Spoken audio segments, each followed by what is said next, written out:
Friends कशा आहात सगळे मस्त ना. तर मी पण मस्त आहे आणि आशा करते की तुम्ही पण मस्त असाल, मजेत असाल. तर फायनली रात्रभराचा प्रवास झाला आणि आम्ही पोचत आलेलो आहे संभाजीनगरच्या जवळ. तर रात्रभरात मस्त अशी झोप झालेली आहे आणि आता डोळे उघडले तेव्हा कळलं की आपण आता पोचत आलो आहे. तर खूप मस्त प्रवास झाला. तुम्ही पण गावी कुठल्या कुठल्या गावी गेलात नक्की मला कमेंट करून सांगा. ह्या सुट्टीमध्ये तुम्ही कुठे कुठे फिरायला गेलात. त्यानंतर पहिल्यांदाच जाणार होते गावी, म्हणजे माहेरच्या गावी. अशी मी सासरी जातच असते. तर माझं माहेर आहे सातारा आणि माझं माहेर आहे संभाजीनगर आणि सासर आहे सातारा. तर म्हणून मग मी एवढ्या वर्षात गेले नव्हते, लग्नानंतर पहिल्यांदा चाललेले आहे. त्यानंतर मग मी आज आज संभाजीनगरला उतरलो. आजचा स्टे आमचा इथेच होता, ताईच्या घरी जाणार होतो. ताई येत पुन्हा माझी मुलगी पण इथेच राहते, तर तिच्या घरी पण होतं, म्हणून मग पाहुणचार आजचा इथेच घ्यायचा होता. मग दुपारी मस्त खाऊन पिऊन थोडंसं फिरलो, आराम केला आणि मग दुपारी असंच मम्मीला सोडायला खाली आलो होतं, कारण मम्मी आजीच्या इकडे चालली होती. म्हणून मग आम्ही जाऊन आईस्क्रीम घेतलं आणि दोघींनी मस्त आईस्क्रीम एन्जॉय केलं. त्यानंतर मस्त अशा झोपा काढल्या, कारण रात्रभराचा प्रवास केल्यानंतर असं होतं की आपण गाडीतच बसलो आहे. मग मस्त असं संध्याकाळी आंघोळी वगैरे केले आणि जी ताईची मुलगी म्हणजे माझी मुलगीच, तर तिच्या घरी जेवणाचा बेत होता, म्हणून मग आम्ही फिरत होतो, कारण आम्हाला स्वयंपाक काहीच करायचा नव्हता. मग आम्ही तिथे गुरुवार होता म्हणून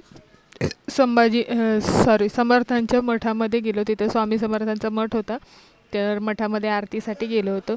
मग तिथे थोड्या वेळ बसलो, मन शांत केलं, आरती केली आणि खूप छान वाटत होतं. वातावरण पण इतकं छान झालेलं होतं, थंडगार, कारण पाऊस झालेला होता, त्यामुळे जरा पण गरमी जाणवत नव्हती. एकदम मस्त असं थंड थंड वातावरण झालं होतं.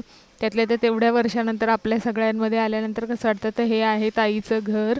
तर इथे ताईच्या घरी नंतर मग आम्ही आरती करून आलो होतो. थोडंसं सामान घ्यायचं होतं आणि तिकडनंच थोडंसं चालण्याच्याच याच्यामध्ये 2-5 मिनटाच्या अंतरावर तिचं मुलीचं घर होतं. हे तिचं आहे आणि हा तिचा बाबू आहे. एक हा बघा, हा वाला ब्लॅक टी शर्टवाला तिचा बाबू आहे.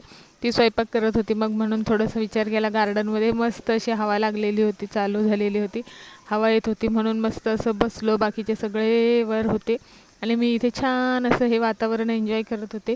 झोप पण येत होती, कारण झोप कंप्लीटच होत नव्हती. मग थोडंसं पडले, जेवण केलं आणि फायनली ताईच्या घरी झोपायला गेलो, कारण उद्याचा जो देवदेवाचा कार्यक्रम करायचा आहे त्याची पण तर तयारी करायची आहे. त्यासाठी सकाळी पुन्हा 4 वाजताच उठायचं होतं.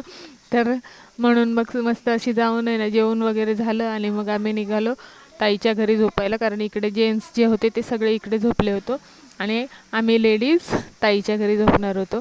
म्हणून मग आम्ही निघालेलो आहे, कारण उद्याच्या तयारीसाठी पुन्हा 4 वाजता उठायचं आहे. तर उद्याचा व्लॉग आणखीन इंटरेस्टिंग होणार आहे, तर नक्की बघा. लाईक करा, शेअर करा, सबस्क्राईब करा. संभाजीनगरवाले पण आणि आणि सातारावाले पण, कारण कोणाची त्या संभाजीनगरवाल्यांची मी मुलगी आणि साताऱ्याची सून. Bye bye, love you.